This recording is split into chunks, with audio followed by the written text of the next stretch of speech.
वो एम आई, क्या ये शरीर हूं मैं? क्या ये चेहरा जिससे सभी लोग पहचानते जानते, ये शरीर जिसको सम्मान मिलता है, ये हूं मैं?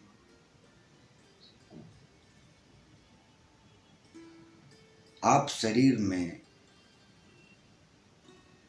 किसी भी प्रकार का कष्ट पाते हैं, मान लीजिए कि आपके पैरों में शून्यता आ जाती है, आप बैठते हैं और पैर शून्य हो जाते हैं, आपको ख्याल आता है कि मेरे पैर शून्य हो। आपसे कहा जाए कि आप उठकर दरवाजे को खोल दीजिए, आप नहीं खोल सकेंगे क्योंकि पैर आपका शून्य हो चुका है। जब पैर की शून्यता खत्म होती है, आप उठेंगे और दरवाजा खोल देंगे। ये आपका पैर था जिसको कष्ट हुआ।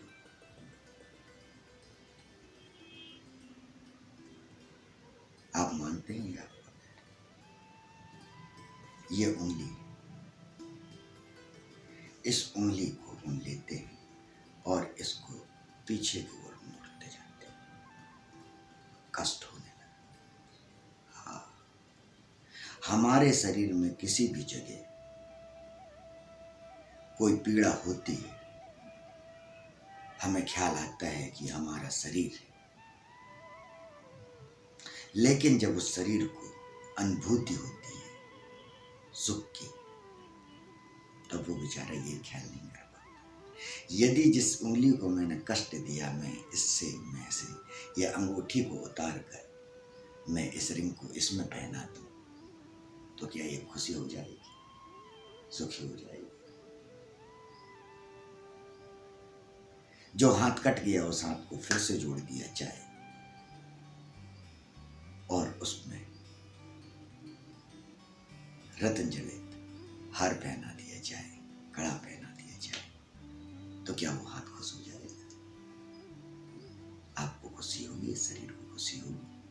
नहीं होगा। यानी ये शरीर आपका नहीं है। आपको कष्ट की अनुभूति होती है, तो ये कष्ट की अनुभूति शरीर को होती है। इस शरीर को सुख की अनुभूति नहीं हो पाती। सुख की अनुभूति कहीं और हो रही होती है। अब दूसरी बात लेते हैं। कोई वेदना वाली बात आपको मालूम चलती है, जिस बात से आपको बहुत कष्ट पहुंचता है।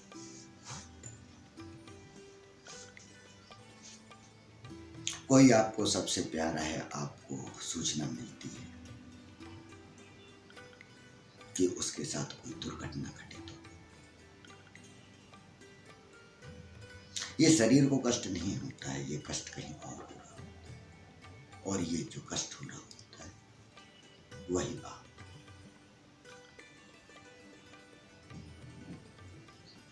जब कभी अचानक एक प्रफुल्लता, खुशी आती है, जिस स्थान पे, जिस जगह पे आती है, वो आप है। जिस शरीर को आप अपना समझ रहे हैं, वो आप नहीं। और इसीलिए ही ये शरीर एक समय बाद आपको छोड़ देता है।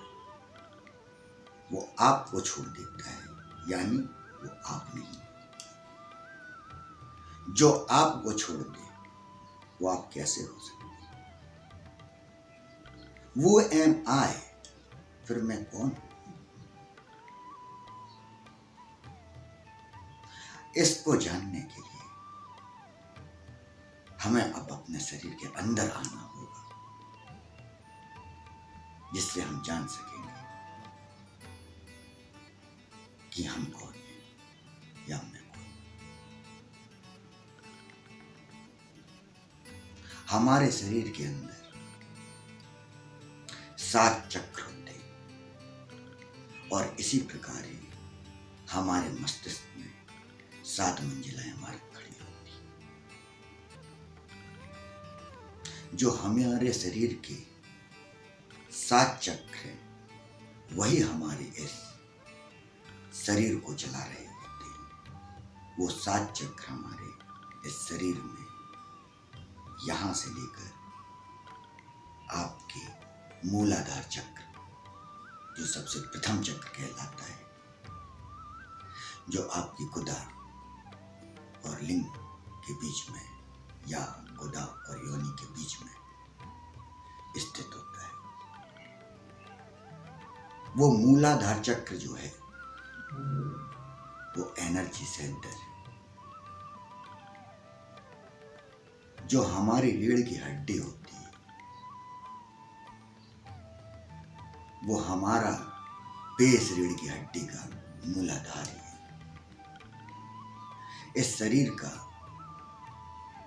जो मूलाधार है या बेस है, वह हमारे पैर नहीं, बल्कि मूलाधार चक्र होता है, जो हमारे शरीर के निचले हिस्से में पाया जाता है। और उससे ऊपर ही हमारा स्वादिष्ठान चक्र होता है। और यही चक्र जो है वो बहुत पावरफुल होता है। हालांकि हमारे शरीर के 7 चक्र का विशेष विधान, और वही 7 चक्र हमारे जीवन के क्रियाकलाप, वही हम हैं, वही हमारे जीवन की खुशी, दुख, वेदना, करुणा, प्रफुल्लता, सब इन्हीं चक्रों के द्वारा प्राप्त होती है। हम जो ये सोच रहे होते हैं कि हमें इसके द्वारा कष्ट मिला, इसके द्वारा खुशी मिली, ऐसा नहीं। ये प्राकृतिक नेचुरल शरीर है। ये दुनिया जो है ये प्रकृति के लिए बनी है, प्रकृति से बनी है, प्रकृति के हम हिस्से हैं। हम एक बीज है, और हमारा उद्देश्य क्या है? हम पैदा हुए हैं बीज से, और हमारा भी उद्देश्य है पैदा करना, जिस प्रकार से प्रत्येक बीज का होता है कार्य। पेड़ से फल फूल बनता है और पुनः फिर बीज गिरता है, जो फल से बीज, डले हुए फल से बीज बन जाता है, और पुनः फिर वही चक्र चलने लगता है। तो बात यह है कि जो वो उत्पत्ति का चक्र है, स्वादिष्ठान चक्र, जिसके द्वारा ऊर्जा निकलती है, जिसके द्वारा वीर्य की उत्पत्ति होती है, जिसके द्वारा शरीर का निर्माण होता है, तो कितनी पावरफुल चीज है। और यदि आपको अपने आप को जानना होगा, तो उस ऊर्जा को साथ में लेके चलना होगा। जब तक आप उस ऊर्जा को साथ में नहीं ले सकते, तो आप अपने आप को जान भी नहीं सकते। प्रकृति ने जो ये क्षमता वीर्य की दी है, वो क्षमता ऐसी है कि प्रकृति के द्वारा ही एक निश्चित समय पे, एक निश्चित एज पे प्राणी से उत्पन्न होती है। और उसी प्रकार ही प्रत्येक पेड़ और पौधों के साथ होता है। 5000 प्रकार के जितने भी पेड़ और पौधे होते हैं, उनकी भी यही उत्पत्ति का तरीका है कि पहले वो उत्पत्ति धीरे धीरे बड़े होते हैं और फिर फल को देते हैं, और फिर बीज के द्वारा फिर नई उत्पत्ति के लिए चालू हो जाते हैं, वही फल। यही मानव का कार्य है। लेकिन जो उस ऊर्जा को फल में परिवर्तित करता है पौधा, वो कार्य मनुष्य नहीं कर पा रहा है। पुरातन काल में जो इतने आपने गौरव सुने, कितने ज्यादा होते थे, इतना बड़ा परिवार होता था, उस ऊर्जा के कारण। वो ऊर्जा संग्रहित थी, वो ऊर्जा बटी नहीं हुई थी। वो ऊर्जा बट क्यों गई? वही प्रकृति के कारण, जो हमारे चारों ओर का आचार विहार, उसके कारण, जो हमारे स्पर्म की बनने की उम्र होती है, वो लगभग 14-15 साल से बनने लगता है। वो ऊर्जा बनती जाती है, बनती जाती है, जो 22-24 साल तक बड़ी तीव्र स्थिति में होती है, और वही स्थिति होती है सबसे ज्यादा ऊर्जा लेने की। फिर वो जो ऊर्जा होती है वीर बनने की क्षमता, वो थोड़ी सी निचली पड़ती है, लेकिन वो 32 से 36 साल तक उसी प्रकार। तो यदि हम एक बार 24 से 26 साल भी के समय भटक चुके हैं, तो हमें पुनः एक समय मिलता है कि हम 30-32 साल तक भी पुनः वापस आ सकते हैं, उस ऊर्जा को पुनः प्राप्त कर सकते हैं। या आपके पास 36 से 40 साल तक एक समय रहता है कि आप ऊर्जा को बहुत जल्दी घटित कर सकते हैं। लेकिन ये 14 से जो 22-24 साल की उम्र है, ये ऊर्जा को संग्रहित करने की बहुत खास उम्र है। जो हमारे वेद शास्त्र बने थे, जितने पुराण बने थे, उनमें संग्रहण का काल जो था यही काल था, क्योंकि इसी काल में राम को, इसी काल में कृष्ण को, इसी काल में बुद्ध को, इसी काल में कितने भी ऋषि मुनि हुए। ऊर्जा का संग्रहण का समय सबका यही रहा। और वर्तमान में हम अपने बच्चे या बच्चियों को ये ध्यान ही नहीं देते समय कि वो अपनी ऊर्जा को कहां लगा रही है।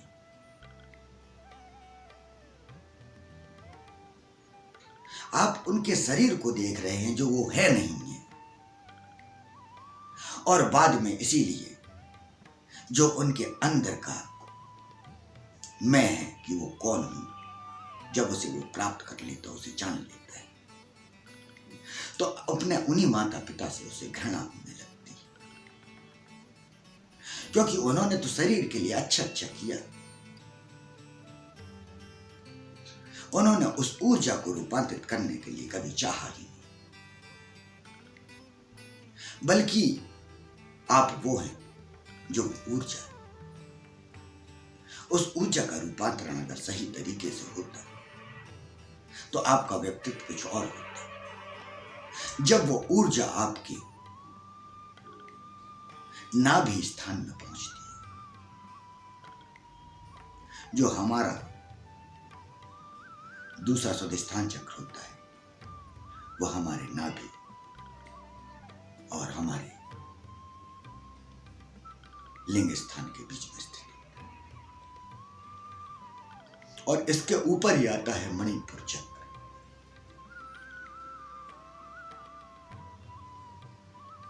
हमारे उदय स्थान के पास जो होता है मणिपुर चक्र, ये बहुत करामाती चक्र है। यही आपके शरीर में भय उत्पन्न करता है, यही आपके शरीर में डर उत्पन्न करता है। भय हमारे मस्तिष्क में नहीं होता है, भय हमारे शरीर में नहीं होता है। हाथ भी कट जाता है, हमारा शरीर तब भी कार्य करता है। भय हमारे जो पेट में होता है, हमारे मणिपुर चक्र के पास में स्थित। जब भी कोई आपको भय का कार्य आता है, जब कभी आप बाहर जाते हैं, एकदम आपका प्लान होता है कि अब आपको उस जगह जाना है, आपको आज भोपाल निकलना है, बेंगलोर निकलना है, कुछ आपके पेट में अलग सा होने लगता है। आज आपका पेपर है, एग्जाम होना मस्तिष्क में चाहिए, होता पेट में क्यों? रीजन ये है कि भय का जो चक्र है वो हमेशा आपके पेट के स्थान में ही होता है, जिसे हम कहते हैं मणिपुर चक्र। उसके जब हम ऊपर आते हैं तो हमारे हृदय चक्र जो है उसमें प्रेम भावना जो है, प्रेम की भावना वो पानी की तरह बहती है, जलधारा की तरह बहती है। उस चक्र का ये कार्य है, जब उस चक्र में ऊर्जा पहुंच जाती है तो अपने आप ही प्रेम बरसने लगता है, अपने आप ही आप मीरा बन जाएंगे। आपकी वाणी जो होती है वो जो आपकी विशुद्धि चक्र गला होता है वहां पे स्थित होने के कारण ही आप एक अच्छे वक्ता बन जाते हैं और विश्व में पूजित होने लगते हैं, माने जाने लगते हैं।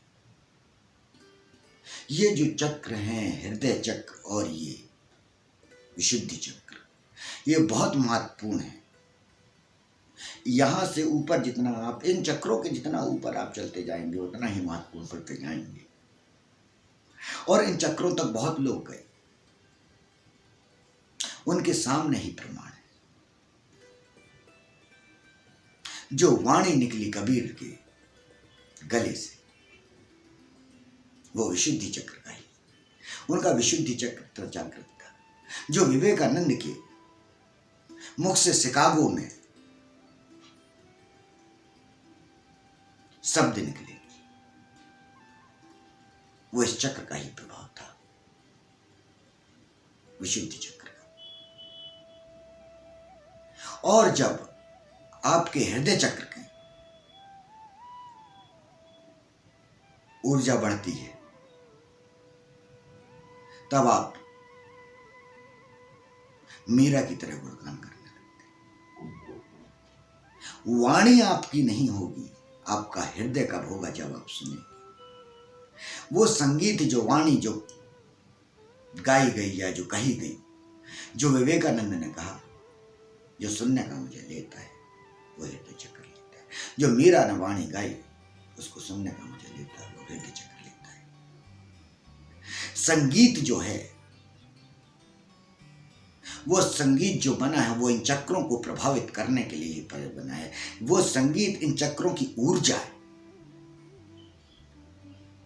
प्रत्येक व्यक्ति को, प्रत्येक इंसान को यदि अपने आप को जानना है तो उसका सबसे प्रमुख रास्ता है कि अपने आप के लिए समय निकालना, यानी संगीत को सुनना। संगीत वो कुंजी है जिस प्रकार से हम की को डालते हैं और यूं घुमाते हैं, स्वयं वही संगीत हमारे शरीर में घुस के यूं घूमने का काम करता है। और यूं घूमने का काम करता है, जो खट की आवाज होती है, जो लॉक खुलता है। तो संगीत हमारे चक्रों के अंदर प्रवेश करने के दरवाजे को खोलता है। जो व्यक्ति योग से नहीं खोल सकता है उसके लिए संगीत एक बहुत ही अच्छा द्वार है। संगीत के द्वारा ही आप अपने आप को जान सकते हैं, आप अपने को जानते हो। और ये आपको बहुत अच्छे से मालूम है। यदि आपके कानों में 1 घंटे के लिए हेडफोन लगा दिया जाए और आपके मोबाइल से आपको कर दिया जाए गाना सुनना ही है, आप देखना 7 दिन बाद किसी भी आदत को हमारे शरीर को लगने में 21 दिन लगते हैं। हमारा शरीर 21 दिन में हैबिचुअल हो जाता है किसी भी चीज का। लेकिन संगीत एक ऐसी चीज है कि आपको उसके लिए 21 दिन की आवश्यकता नहीं होती, उसके लिए दिनों की आवश्यकता नहीं होती, उसके लिए घंटों की आवश्यकता नहीं होती है, उसके लिए मिनटों की आवश्यकता नहीं होती। म्यूजिक बजता है, उसको चुटकी बजने लगती है। म्यूजिक बजता है हम झूमने लगते हैं, हमारे शरीर में क्रियाएं होने लगती।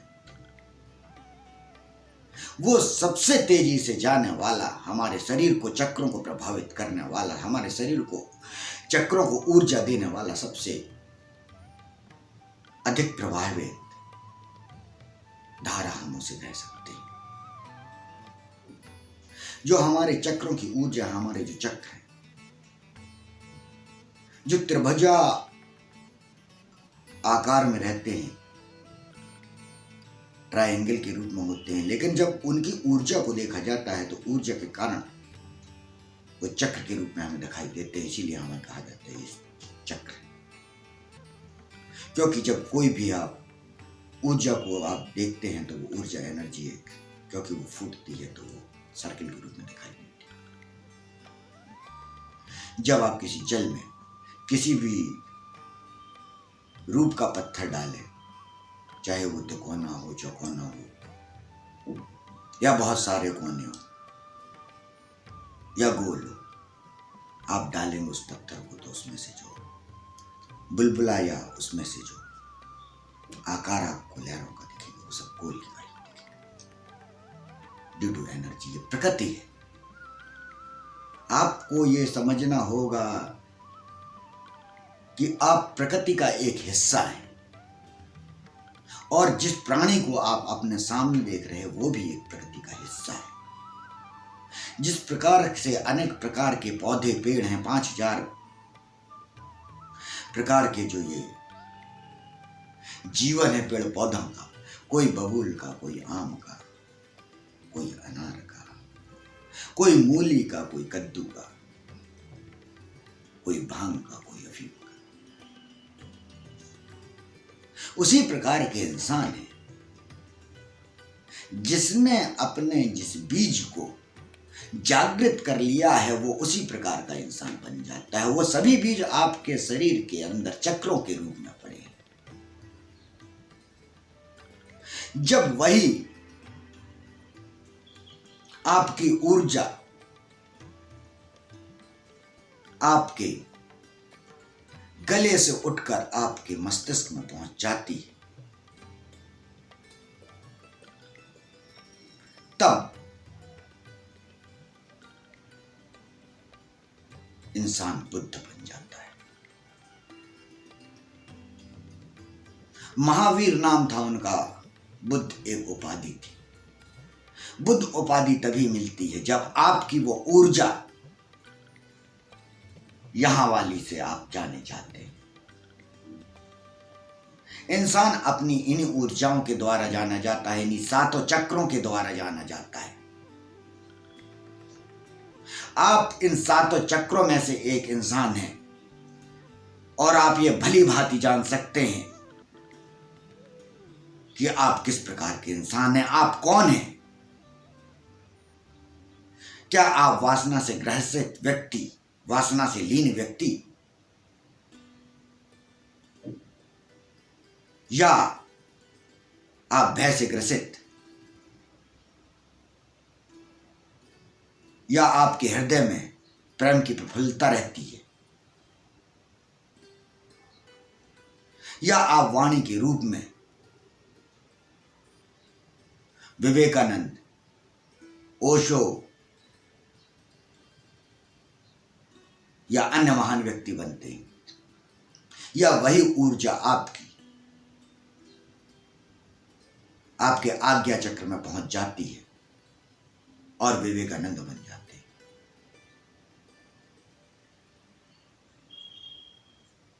यही आज्ञा चक्र का कमाल है कि व्यक्ति एक संत मुख्यमंत्री बन जाता है और एक योगी प्रधानमंत्री बन जाता है।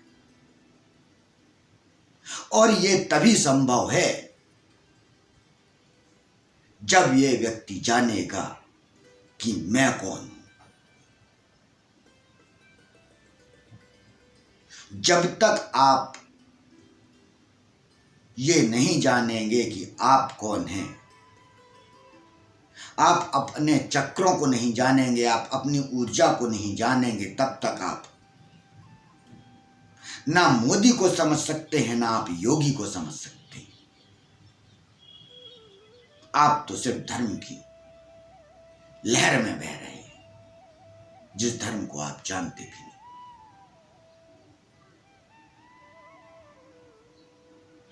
आप अपने आप को जानिए। आपको मानव का जन्म मिला है, मनुष्य का जन्म मिला है।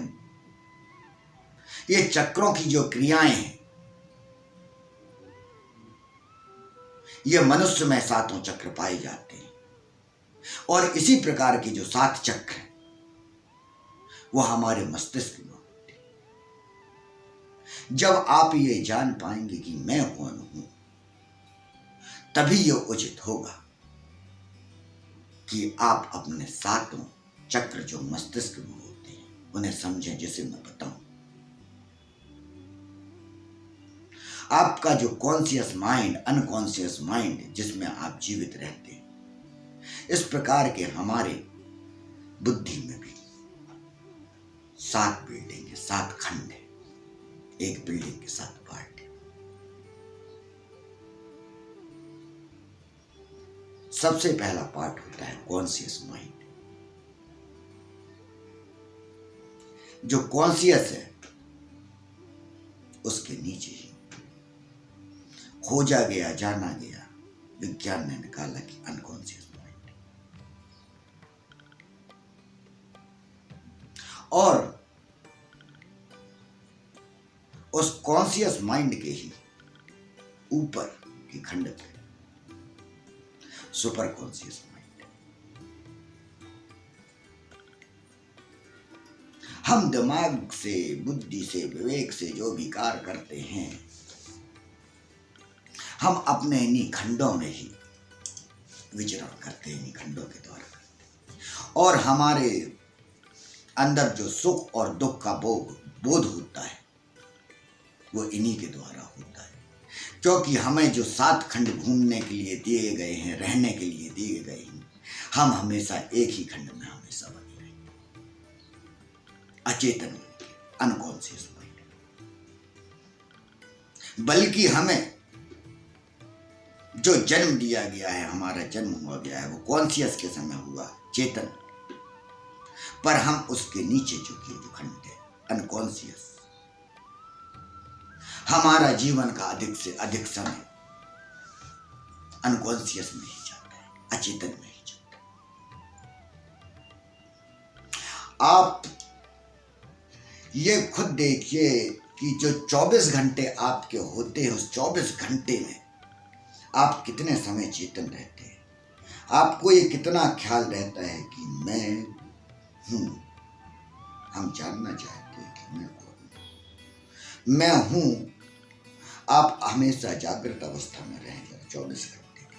आप चलते हैं तो भी आपको मालूम होना चाहिए कि आप चल रहे हैं। आप कहीं जाते भी हैं, आपने अगर 15 मिनट्स का कोई सफ़र तय किया है, तो आपको ये 15 मिनट में मालूम होना चाहिए हम कैसे गए, कहाँ कहाँ गए, हमें कौन मिला, कौन दिखा। ये अवस्था होनी चाहिए कि आप घर लौट के आते हैं तो ये चेतन हो कि आपके घर की अवस्था बदल दी जाए, कमरों को बदल दिया जाए, बेडरूम का कहीं और स्थिति कर दी जाए, किचन की कहीं और स्थिति कर दी जाए, सोफों को कहीं और रख दिया जाए, तो आप इतने चेतन हो कि आपको कोई फर्क नहीं पड़ेगा। आप बड़ी स्थिति से, लेकिन हम इतना अचेतन मन में होते हैं, कॉन्शियस माइंड में होते हैं कि जब हम चल रहे होते हैं, फिर रहे होते हैं, कुछ कार्य कर रहे होते हैं, तो अचेतन मन से कर रहे होते हैं, हम वहां होते हैं। और यदि आप चेतन मन से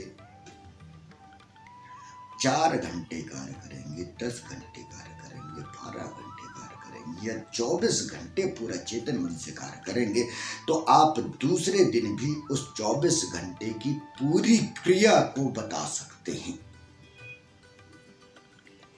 और यही कारण था कि लोगों ने ग्रंथ लिख दिए, वेद लिख दिए, पुराण लिख दिए, क्योंकि सभी चेतन अवस्था के थे। या हम कहें चेतन से भी ऊंची अवस्था के थे। वो किस अवस्था के थे ये मैं बताता हूँ कि हमारे जो माइंड है, कॉन्शियस माइंड, कॉन्शियस के बाद अनकॉन्शियस माइंड आया नीचे, अवचेतन मन, और उसके ऊपर आया सुपर कॉन्शियस माइंड,